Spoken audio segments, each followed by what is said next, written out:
Hey, what's going on, everybody? Justin here at Charmful Reads, and in this video we're going to be doing my first book review of 2019. I got a whole bunch I either need to or want to review in the upcoming weeks or months. So let's just get to it, the first one.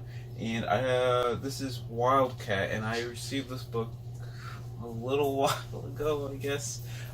No, for real. I was sent this book for free in exchange for a review. I want to say like in the summertime, but I didn't end up reading it, I think, until the end of November with the second iteration of the One Readathon to Rule Them All. My fantasy reading totally just like completely slacked off the second half of last year. But anyways, on to this review. And what we have is the first book of the Caledon Saga, and this is by J.P. Harker. And this was a really interesting, it was almost like historical fantasy, in that the author was inspired by the Celtic Welsh resistance to the Roman Empire, obviously in the real world, to create his fantasy world. And I thought that was like really interesting. I've never really read anything quite like it, and I tend to stay away from historical fiction. I've never really read that genre, but this definitely was different enough to be fantasy, but still very reminiscent of Celtic tribes in the Roman Empire. It was just kind of a really interesting concept. So basically what we have is the main character, Rhiannon, and if you can't get like kind of the Welsh feeling just from that already, who is a very strong main female protagonist character, who is part of a Celtic tribe that, you know, starts off the book basically fighting other Celtic tribes, just kind of like what they've always been doing. But kind of looming in the background is the Gaian Empire, which are basically equivalent to the historical Roman Empire. And essentially, as the book goes on and on, what has to happen is these different Celtic tribes basically have to come to terms with essentially the new order of things, which is essentially the Gaian Empire in this book series is the dominant force in the world at this point in time. And there's what was interesting is there's different ways to approach that. You know, there's the route of basically fighting to the death, resistance type stuff, you know, subterfuge type things, and then basically trying to acclimate or basically accept the new order.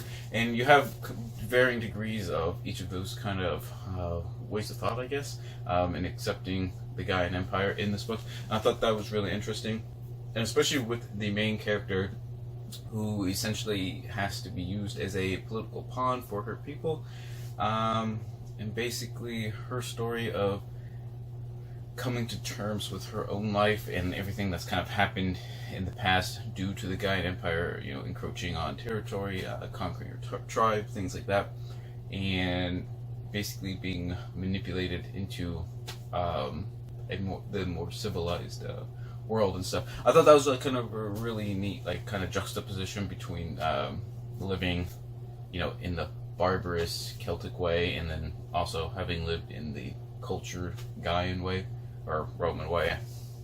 I keep saying Roman. Basically, we have names like Marius and Tullius and Gaius and Junia, so it is very, very Roman.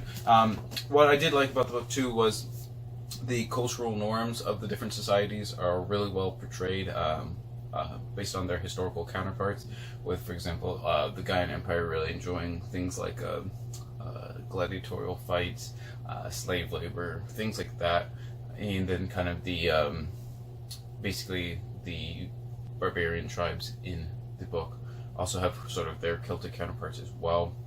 And I thought that was it was just kind of a neat take on things. Like I said, I don't read historical fiction, but I've never read a fantasy that was this close-ish to fantasy. Or, wait, what did I just say? Probably just totally messed that up. But I've never really read fantasy that's this kind of close to historical accuracy. So it was really kind of like a mix between the two, and I really enjoyed it. And what else I liked about the book is there is some magic. There's enough magic to make it fantasy, but it's not so over the top and in your face that it gets annoying, because I just find that really annoying. I know, I just said annoying twice. It's been a long week, if you can't tell. But anyways, what I really enjoyed about the magic system was it was almost a new take on the whole concept of basically berserkers, which is actually more of a Germanic thing, obviously, than a Celtic thing. But and it's kind of almost alchemically based, which I thought that was really cool. And there are like some kind of like sorcerers and stuff kind of going on. It's hinted at and not fully revealed in this book, but I will definitely be picking up the second book, which is Leaping Wolf, which is the second book in the series. Definitely be picking up that one to continue on where this one leaves off. But overall, if you like strong female characters, or if you like fantasy, but you also kind of like the era of sort of like classical Rome and the Roman Empire, I think you should definitely give this book a try. Or if you like kind of Celtic lore or Celtic civilization, things like that, I think you will really enjoy this book because the author does a fantastic job bringing in those basically social customs and mores and stuff into this fantasy world. But it's very believable. I really enjoyed it, and overall I'm going to give Wildcat 4 out of 5 stars. I think you guys should definitely go check it out if that sounds interesting to you, and whatever you end up reading, always remember, read victoriously.